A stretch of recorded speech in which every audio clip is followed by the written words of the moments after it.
Why did a simple party joke about trying my husband's best friend end with papers in my hand by the school gate?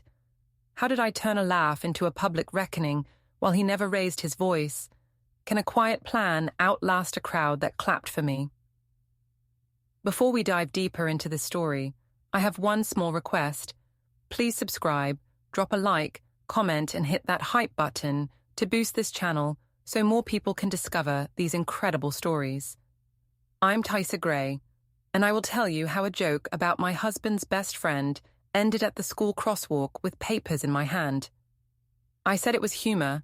He said it hurt. I said attention means I am alive. He said our daughter needs quiet. I said I could test Connor and still love my family. The crowd laughed. Phones rose. My sister cheered. His mother warned me. He did not argue. He wrote things down. He called it order. I called it control. I pushed the line again, certain I would win. The whistle blew instead. I got home late and told Liam the clinic had run over, even though my hair still smelled like citrus from the rooftop bar. He stood at the sink and asked how the meetup went. I said it was casual and good for my mood. He asked if Connor would be at Cassie's Friday rooftop. I said everyone was coming and we were all adults.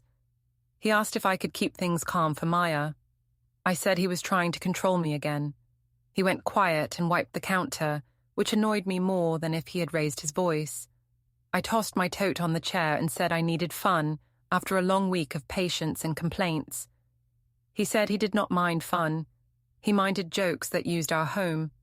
I laughed and asked why he always made things heavy. He asked if I had watched the old party clip with fresh eyes. I said people loved it and called it harmless. He said Maya had asked about it. I rolled my eyes and said, kids forget fast. He looked at the floor like he was counting to 10. I sent Nadia a quick message and said Liam was sulking over nothing. She replied that I should own the room on Friday. I typed that I would wear the silver dress. She sent fire emojis and said Connor would faint. Liam asked if I wanted tea. I said I would make my own. We used separate mugs on opposite sides of the counter, like a small map of our distance. He set Maya's lunchbox by the door for morning and straightened the strap. Maya called from her room and asked if I had seen her drawing. I told her, in a bright voice, that I loved it already and would hang it. Liam brought the paper to the fridge and placed a magnet on the corner. He said she wanted it near the milk so we would see it first thing. I said that was sweet. He waited a second, like he expected something warmer, then went back to the sink. I checked my phone and minimized a thread when he walked past. Connor had sent a gym video earlier. I watched 2 seconds and closed it. Liam asked if he should pick up Maya from Evelyn's on Friday night. I said Nadia had it covered and that everyone would keep it light. He asked if I understood how public words live longer than private apologies. I said he was dramatic and needed thicker skin. He nodded once, which felt like a quiet no I could not push against. On the side table, his phone lit with a small calendar alert that read, Downtown, 11:35 a.m. I asked what it was. He said it was nothing and flipped the screen face down. I said we both were allowed privacy. He said he agreed. I walked past the study and saw a clipboard with the single word statement across the top sheet. I told myself it was work. I told myself it was boring. I stepped to the balcony for air and sent Connor a wink. He sent a smile and said he would save the first dance. I came back in and told Liam that partners should not police each other. He said respect was not police. I said respect was letting me breathe. He asked if laughing about trying a friend helped me breathe. I said it was humor and made me feel alive.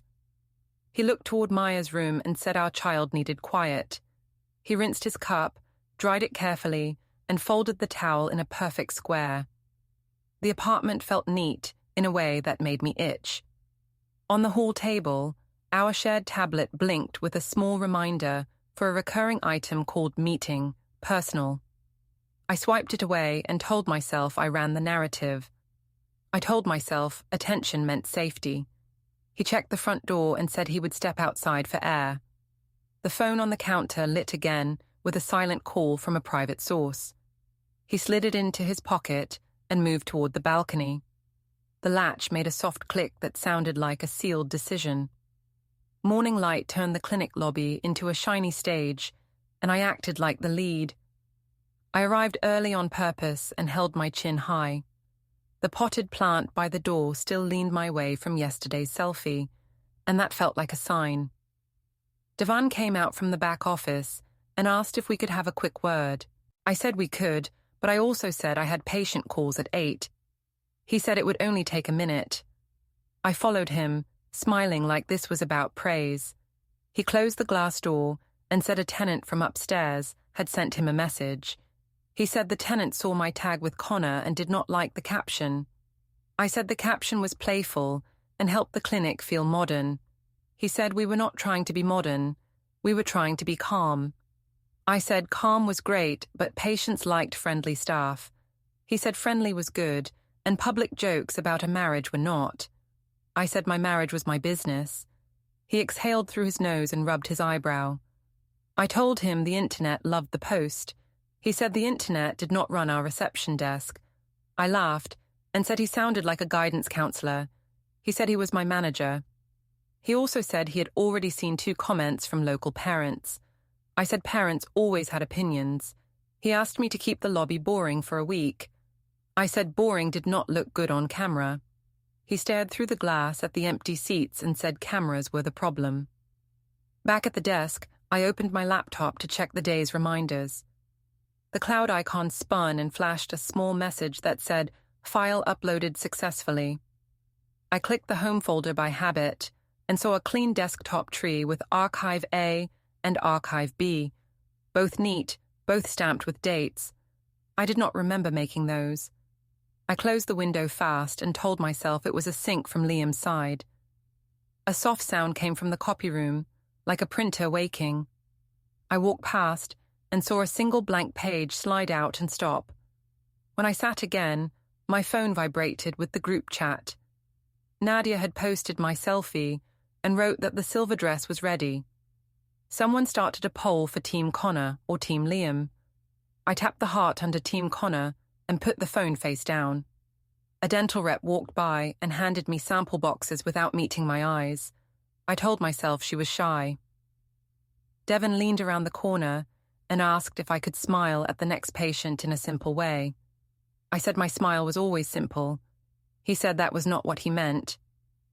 Liam texted and asked if he could do pickup today, since he had a window between jobs. I typed that he needed to stop managing me at work. He replied with a single "okay." The lack of argument felt like a trick. I wanted more noise so I could win. I sent a sticker of a woman dancing and told myself I had the energy of the room. The front doors opened and 2 mothers from the school walked in. They greeted me with polite voices and looked past me like I was glass. I swallowed and told myself they were late. During a lull, I checked our shared tablet for the clinic rota and saw a small personal calendar tile pop over the corner. It said, "Meeting, personal." The time looked odd. I tried to tap it, but the tile slid away before I could. The screen reflected my face like a mask. I put the tablet down and straightened the pen cup, as if order could prove I was right. Connor sent a gym boomerang of him spotting a friend. He wrote that the first dance was still mine. I answered with a flame, and then told him the manager was on my back for nothing. He replied that bosses always feared heat. I liked that line and tasted it for later. A child cried near the door, and I brightened my voice to greet the next patient. I worked the desk like a stage and refused to see the empty seats as judgment. At noon, Devon came back and asked if we could meet again tomorrow about optics. He used the word neutral 3 times. I said sure and said I loved clear feedback. He said he hoped I meant it. I nodded and made a note that only said smile. As I tidied the brochures, the lobby printer spooled again and let out another blank page, like a breath I could not hear. Then 2 new boxes slid onto my screen. One was Devon's calendar ping for a follow-up. The other stacked right on top and read, "Meeting, personal." The rooftop bar felt like a stage, and I treated the rail as my mark. Connor arrived first and asked if I would save him a dance. I said I would if he kept my drink cold. Friends gathered around the high tables and said we needed a plan for a real toast. I said the plan would start when Liam showed up. He came through the door with a small nod and said traffic was rough. I said the night would forgive him. Cassie raised her phone and said the light was perfect. I lifted my chin and let the flash paint me. Liam greeted the host and said he would skip shots because he had an early morning. I said he was careful, which meant he lived forever but missed the fun. Connor laughed and said he could teach anyone stamina. I said he never had trouble teaching me. People whistled. Liam asked if Maya was set with bedtime at Evelyn's. I waved my hand and said everything was handled. The music rose, and I could feel a tension settle on my skin like warm air. We moved closer to the edge where the breeze felt good. Connor told a small story about high school and said Liam once rescued him after a dumb prank. I said loyalty was cute, but spark mattered more. Someone called for a toast. I held up my glass and said grown-ups should choose heat over chores. Laughter rolled around us. Liam stood steady and said we could talk later at home. I said later was code for never. People nodded like I had nailed the line. A cousin shouted that I should be honest about what I wanted. I said I wanted a love that felt brave. Connor leaned on the rail and said he liked brave. The group pressed in for a photo. He placed a hand at my waist. I did not move it. Liam kept his hands by his sides and said he would leave early after the toast. I said that was part of his brand. Someone near the bar giggled and said I was savage. I liked that word on my tongue. We drifted to the smoking patio, where the air smelled like mint gum and warm concrete. A live stream started on someone's phone, and the tiny red dot blinked like a dare. I said the city needed a lesson on joy. Connor said he could assist with the lecture. I looked at Liam and said some men planned affection like oil changes. The crowd laughed. I felt larger than my body, like sound could carry me. Liam asked again if Maya was set for the night. I said yes and rolled my eyes. He nodded once and checked his jacket pocket. A faint smell like printer toner rose when he shifted the fabric. He adjusted something small in his hand. I saw the edge of a USB with today's date written in neat pen. For a second I wondered why he had that at a bar. Then the circle shouted for one more line, and I reached for the easy win. I lifted my glass and said a real test of love would be to try his best friend and still come home smiling. The words felt sharp and shiny.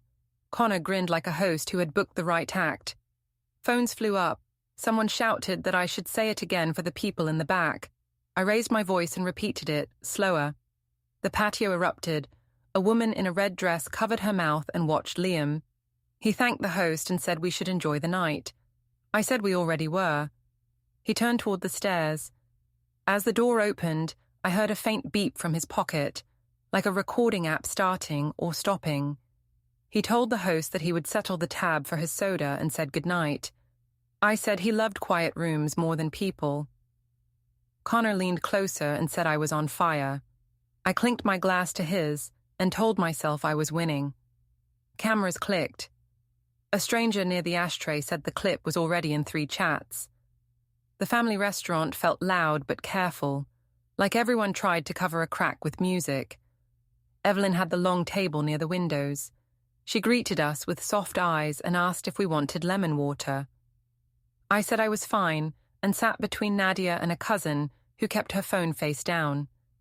Liam sat across from me and said he would handle the bill for Maya's meal. I said I could handle nuggets. Evelyn asked if we preferred the kids' menu or plates to share. I said choice helps kids grow.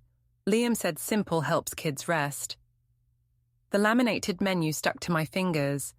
Cassie slid in late and said the video from the rooftop was everywhere. I called it harmless and said people needed to relax. Liam said the internet did not need our marriage. I said adults knew jokes from truth. Nadia kicked my ankle under the table and said we should plan a beach day. I said I was ready for sun. Evelyn said a quiet week might be better first. I said I was not in recovery. The server arrived, and I asked for something sweet. Liam asked for water. He looked like he had slept 3 hours and chosen calm anyway. Maya came back from the restroom wearing a paper crown. She asked where she should sit. Evelyn lifted her into the chair next to Liam and fixed the crown straight. Maya asked if Uncle Connor would come today. The table paused like a button had been pushed. I said Connor was busy at the gym. Maya said Connor hugged me more than Daddy at the party. She said it like she was reading a label. I laughed and called Connor a silly friend who liked jokes. Liam handed Maya the crayons and said we would talk about grown-up choices later. I said there was nothing to talk about. Evelyn asked if we could keep our voices low, because Maya heard everything now. I said no one was yelling. Liam said quiet could still cut. I said that sounded dramatic. Cassie checked her screen and then stared at the salt shaker. Nadia asked Evelyn about a recipe to change the subject. Evelyn spoke in slow steps, as if cooking could repair a room. When the food came, Maya dipped a fry and made little roads on the plate. She asked why Daddy slept on the couch. She tilted her head like it was a math problem. The question hit the table like glass. I said Daddy worked late and needed space to stretch. Liam said Holmes had to feel kind. I said Holmes had to feel free. Evelyn folded her napkin and asked if we wanted a small reset for the week. I said nothing was broken. Liam said we were here to keep it that way. I thought the word we sounded pointed. After lunch, we walked to the park. The wind tugged at Maya's crown until she took it off and gave it to Evelyn. I kept talking to Nadia about the beach. Nadia said she loved me, but did not want to take sides. I said no one asked her to. Liam pushed Maya on the swing and counted softly. Evelyn watched the movement and asked if Maya was sleeping well. I said she slept fine. Liam said she woke twice and asked questions. I said kids always ask questions. That was normal. By the bench, Evelyn asked if I had watched the rooftop clip with Maya in mind. I said jokes test strength and make couples better. She said a child needed faith, not tests. I said mothers wanted control. She said grandmothers wanted safety. I checked my phone. Connor had sent a mirror selfie from the gym with a caption about courage. I sent a thumbs up and felt sharp and clever. Maya dragged her shoes to slow the swing and asked if Daddy was sad because of me. She used a small voice that traveled farther than any shout. The sound pressed into my ribs. I said, Daddy was just tired and loved us. Liam told her he loved us very much and would keep things kind. I said we were already kind. Evelyn looked between us like she weighed 2 different maps. We drove home in small talk. Inside, I noticed 3 binders on the shelf labeled Home, Auto, and Bank, neat as new. A thin binder marked Utilities looked thicker than bills. A sticky note on the fridge read, Bring forms in careful letters. The guest bed was smooth like someone had rested there and sat up thinking. I told myself it was normal planning. I told myself order meant control, and control meant he would cave. Maya curled on the couch with a cartoon. I stepped onto the balcony and sent Connor a message that we should talk soon. Inside, Liam sat on the far chair and put on his headphones. He lowered his voice and spoke slowly, like he wanted each word to land in a straight line. The supermarket lights felt sharp, and the tiled floor clicked under the cart like a metronome I could not stop. I picked up cereal for Maya and a bright bouquet for the kitchen because flowers made homes look gentle on camera. My phone buzzed in my hand with the party clip again. The group chat laughed at a caption that called me brave. I typed that people needed to relax. A woman from Maya's class stood behind me with milk and stared at my screen without blinking. I turned the phone face down and asked the cashier for gum I did not need. He asked if I wanted a bag. I said I would manage and smiled too hard. The smile felt like glass. Back at the building, the stairwell air smelled like dust and laundry. Liam's voice hovered below my landing, low and careful, as if he read from a list. I heard my own name between pauses. I walked down 2 steps and stopped. A soft mechanical sound came from our door, like a shredder waking, then settling. The apartment key turned. The click sounded neat. When I entered, the desk drawer slid shut as if it had been open a second ago. Liam asked if the store had been crowded. I said people loved a show. He said we could keep our home simple this week. I said I did not live for weekly plans. In the study, his laptop sat open to a spreadsheet with initials and dates in small boxes. I said habit trackers made him look anxious. He pressed one key and the screen minimized. A cloud icon in the corner briefly flashed that a file had uploaded. The desk also showed a small sticky note that read, "Bring forms in tidy letters." I told myself the note was about insurance. I told myself he was trying to look important. The phone on the table lit with a message thread named Follow Up. Before the preview finished, the bubble disappeared like it had been pulled off the screen. I pretended I had not seen anything.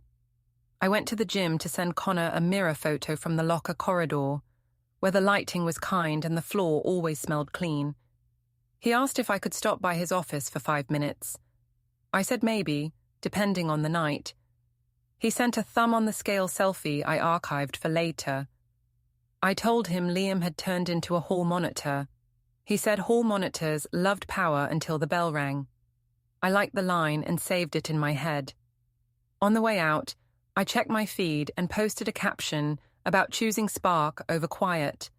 2 hearts popped, 1 disappeared. In the parking garage, our car faced the street like it meant to sprint. I said the angle looked dramatic. Liam said it made the morning easier. He held out a key I had never seen and said it was for the small roof box we never used. I said we did not need a roof box in the city. He asked if I had the spare car seat clips. I said I would find them later. Footsteps paused near the concrete pillar as a neighbor passed. The sound made a little echo of waiting. Liam ended a call and tucked his phone away, as if the pockets of his jacket kept secrets in order. At the community center, the craft tables were full of parents helping kids glue bright planets to black paper. I stood with Nadia near the snack table and pretended I did not see 2 mothers whisper. Nadia said she was out of the drama for a while. I said there was no drama to exit. She said she loved me but would not pick a team. I said team talk was childish.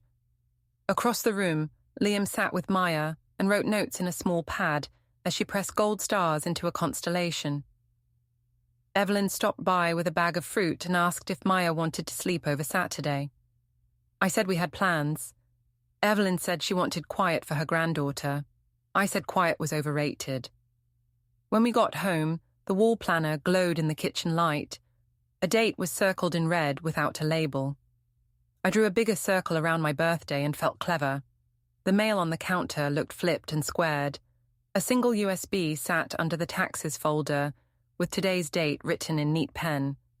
Browser tabs hovered on his screen for storage options, delivery tracking, and notary near me. I told myself he was playing office. He asked if I would keep my posts kind. I said kindness did not get engagement. He looked at the binders labeled home, auto, and bank, like they were lines on a map he already knew. He checked Maya's backpack, put the pen straight, and closed the planner. Then he turned to me. He said he would handle this properly. The school pickup line moved slow under a pale sky. Mrs. Salazar raised her stop sign and waved us forward. I held my phone ready to post a joke about fresh starts. A woman in a neat jacket stepped from the sidewalk and asked my name. I said it, expecting a delivery. She said she was serving documents. She placed a packet in my hand and stated dates and terms. The top page named a divorce petition with temporary financial and possession orders, plus an interim parenting schedule for Maya. My name looked heavy. I said there was a mix-up. She said service was complete and noted the time. Parents glanced, then stared at their shoes. Evelyn stood by her car and watched without moving.